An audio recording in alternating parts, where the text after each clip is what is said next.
Hi friends, welcome to my channel Supriya homely kitchen. আজ আমি আপনাদের কাছে নিয়ে এসেছি হাঙর মাছের আলু দিয়ে মাখা মাখা। তো তার জন্য কড়াই বসিয়ে দিয়েছি। কড়াইতে আমি তেল দিয়ে দেবো বন্ধুরা, বেশ খানিকটা তেল দিয়ে দিলাম। আর মাছটাতে নুন হলুদ মাখিয়ে রেখেছি। আলু কেটে রেখেছি, পেঁয়াজটা কাটবো। তো মাছটাকে ভেজে নেব, তেলটা গরম হোক। তেলটা গরম হোক, ফিরছি। এবার আমি একটা একটা করে মাছটা দিই। আমি মাছটা ভেজে নিই বন্ধুরা, তারপরে মাছগুলো দেবো, ভেজে ফিরছি। তো দেখুন বন্ধুরা, মাছটা আমার ভাজা হয়ে গেছে। তো আমি মাছগুলো তুলে নেব। আমি খুব সিম্পলভাবে রান্না করি বন্ধুরা, আমি বেশি হেভি করে রান্না করি না। তো রেগুলার খাবো, চিনিও খেলাম, সব রান্নায় দিই না। আমার হাজব্যান্ডের সুগার আছে, তাই সব রান্না চিনি দিই না।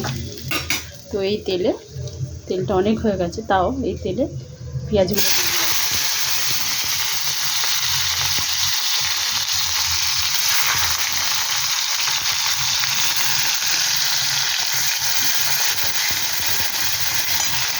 তার সাথে এই আলুগুলো যে কেটে রেখেছিলাম, 3টে ছোটো সাইজের আলু দিয়ে দিলাম।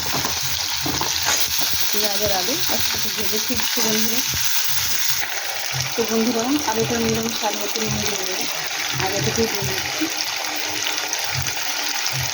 আর একটু গোলমরিচ দিয়ে দেবো, 1 চামচ মতো গোলমরিচ দিয়ে দেবেন।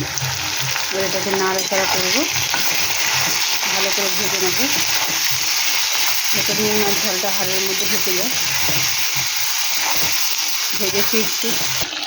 তো দেখুন বন্ধুরা, ভাজা হয়ে গেছে। এবার আমি টমেটো আর কাঁচা লঙ্কা দিয়ে দিলাম।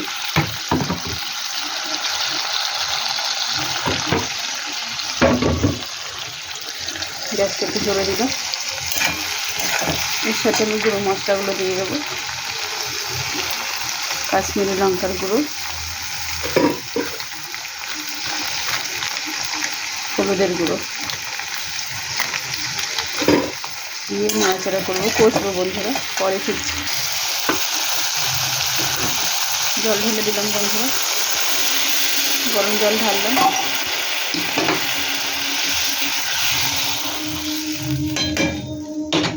জল ঢেলে দিয়েছি। এই অবস্থায় আমি মাছগুলো ছেড়ে দেবো।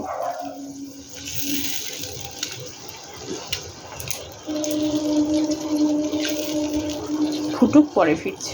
তো বন্ধুরা দেখুন, মাছের জল ফুটে গেছে। আমি এবারে জিরে বাটা, রোস্টেড জিরে বাটা দিয়ে দিলাম। জিরে বাটা বলছি, জিরে গুঁড়ো, খালি খোলায় ভেজে গুঁড়ো করে নিয়েছি।